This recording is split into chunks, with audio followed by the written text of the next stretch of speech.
Right.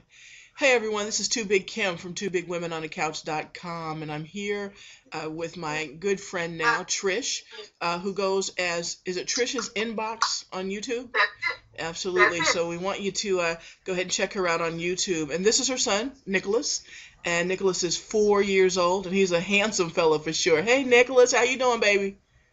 Say hi. Hi. And I know. No, we're not gone yet. And Trish, I know you wanted to come on and talk about some things related to children, and specifically to something that your son has, and that you as a parent have been working with, and so forth, and that is autism.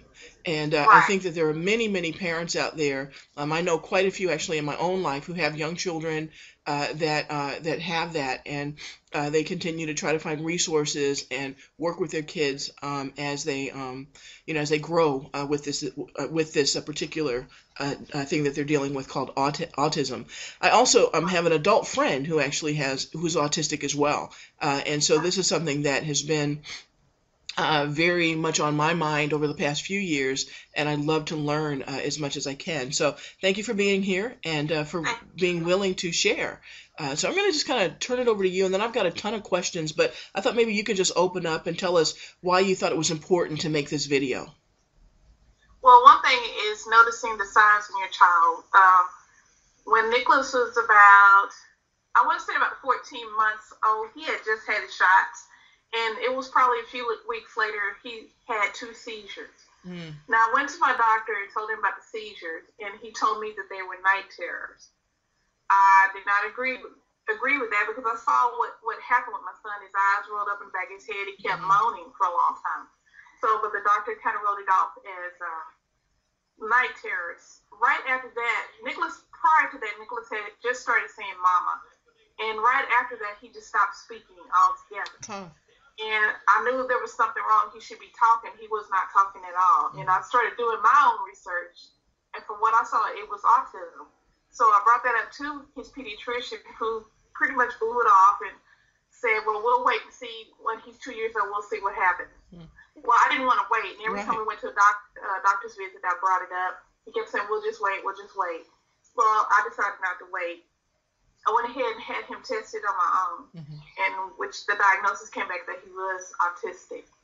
So from that, I took that paperwork to the doctor, showed it to him, and made him test him himself to get another diagnosis. And from there, that's when the ball started rolling. I started seeking out therapy, what type of treatments were available, and pretty much the early childhood intervention. They work with kids his age and all the way up to 3 years old. They told me I had got in at an early stage. He would be able to get some treatment and help him, because a lot of kids, they're not diagnosed till way after 2 years old. So they said it was a good thing that I did notice something was wrong with Nicholas. So he began his therapy before he was 2 years old. So because of that, I feel like that's why he's talking now. Because before, when he first started his treatments, even when they were coming in and talking to him, he was parroting. They call it, there's another word for it, but basically he would just repeat whatever he heard someone else say. And so through intensive treatment, he was able to start talking. He started saying little words. And the first time he said mama, again, I'm telling you, I still can remember that day. It makes me cry thinking about it. See, and when he said, I love you. I mean, how sweet. The words like that you take for granted. Oh until my gosh. You have a child that can't say it. So, I mean, now he talks so much. He's 4 years old. He's still in therapy, but he talks full sentences now. And you see he's very active. And what he's diagnosed as is moderate autism, because autism is like a rainbow. So you're on different ends of the spectrum. He's more on the mild end. So he is able to make eye contact with people. A little bit about You see, interested in a lot of things catch his eye. See, he sees himself on a video.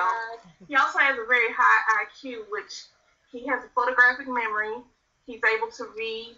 He can count to 100. He can do a lot of things a lot of 4-year-olds can't do. That's awesome. But it's also a lot of things he can't do. Like, we're still in the potty training stages with him at 4. Okay, like I said, honestly, we're in the pottying phases now where he just learned how to start going to the potty, but we have to tell him to go to the potty because he doesn't understand that feeling when he has to go to the potty. I have a 3-year-old who's already potty trained, so that shows a difference.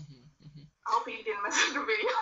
he also loves computers, so that's why. That's cool. That's awesome. That is really great that he's so active and interested in a variety of things. And given what you learned at the phase that you did, I'm so happy you were very proactive about it. I mean, that's the key. Is I think really not taking no, even if it is a doctor, not letting them just sort of stop you from moving forward when you see that there's definitely something not where your child should be. And I know you have an older child as well, and so you probably knew the developmental stages along as well.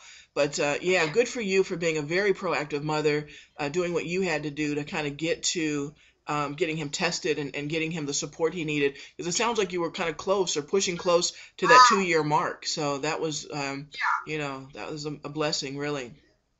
It makes a difference. The earlier you start the treatment, the better it is for your child. So what kind of challenges, as a parent of a child with moderate autism, what kinds of challenges, obviously the first challenges were trying to get him diagnosed and understand what was going on, but beyond that, what have you been faced with? Well, a lot of times he has sensory problems. So a lot of times if the light can be, like he's getting excited now, like the light can upset him, he can just have a meltdown. We could be in a grocery store, it could be anywhere, he'll just scream and fall out on the ground.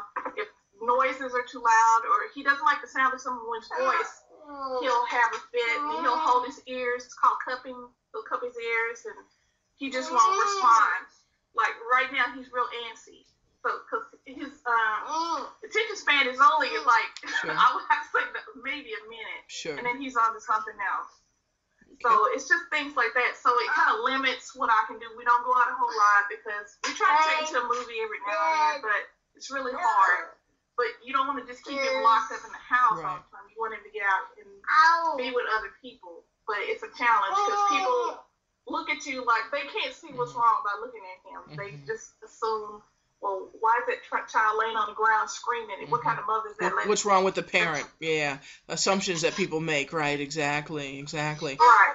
What kind of support do you get for yourself, if any? What's out there for you, or for other parents? It was really hard. My mom didn't understand. She just kind of was in denial about whether he had autism, and I cried for probably the first six months because I don't know why I couldn't even say the word. It was just so traumatic to me to even believe that he had that. So I finally was able to hook up with a group. It's called Parent to Parent. And they call and check on me, and they connect me with other parents in the area that have children going through the same thing. And we talk, and they have meetings. So sometimes it's hard for me to go because I can't get a babysitter because I can't really leave him with just anyone. So that's usually a problem. And living in Texas is one of the worst states for having programs dealing with autism. It's just one of those things we're gonna have to go out and fight for better benefits. Better just access to services. Because it is bad in Texas. It's really bad. Well, it's just right now he needs behavioral therapy. It's not offered through insurance. It's out of pocket, which you're talking about maybe $150 an hour. Wow. So parents, single parents, even parents that are married can't afford something like that. You're gonna need. He takes therapy right now twice a week for a couple hours. So can you imagine that amount? Right. For that kind of therapy. So it's a struggle. Well, you sound like obviously a very active, proactive person and a strong advocate for yourself and your son. So, I imagine that it won't be very long that you'll start trying to figure out how to gather people around to change that condition in Texas or in your community or whatever for better resources and so forth. Any parting words for parents with children who have autism? Anything else you'd like to say? Go with your first thought. If you think it's something wrong with your child, get your baby checked out. It could be nothing. A lot of kids don't speak right away. Some don't speak until maybe they're a little older, like 18, 19 months. But if you feel like it's something wrong, go with your first mind. Don't let the doctor blow you off. Mm-hmm. You know your child better than the doctor does. All right. Sorry, well, thank you so much for bringing this to our attention. Thank you so much for allowing us to meet this wonderful, handsome, young 4-year-old Nicholas. Hey, man. Yeah, right. Already telling you bye-bye. and for really encouraging parents to go with what they know is right. Again, parents really do know. They just have to follow through. So I think you're a shining light for actually being able to be, again, very proactive and do what you needed to do and get to the bottom of it for your kid. And I know, like you said, you don't have a lot of resources out there as far as what's available for you, but keep fighting the fight and keep, working toward just kind of, again, getting the resources and so forth in place, and for sharing your story. So many parents out there really need to hear this story. So thank you very much for being here. Say bye-bye, Nick. Say bye-bye. Bye-bye, Nick. No. Say bye, everybody. Bye, everybody. All right. See you later, baby boy. All right. Bye-bye.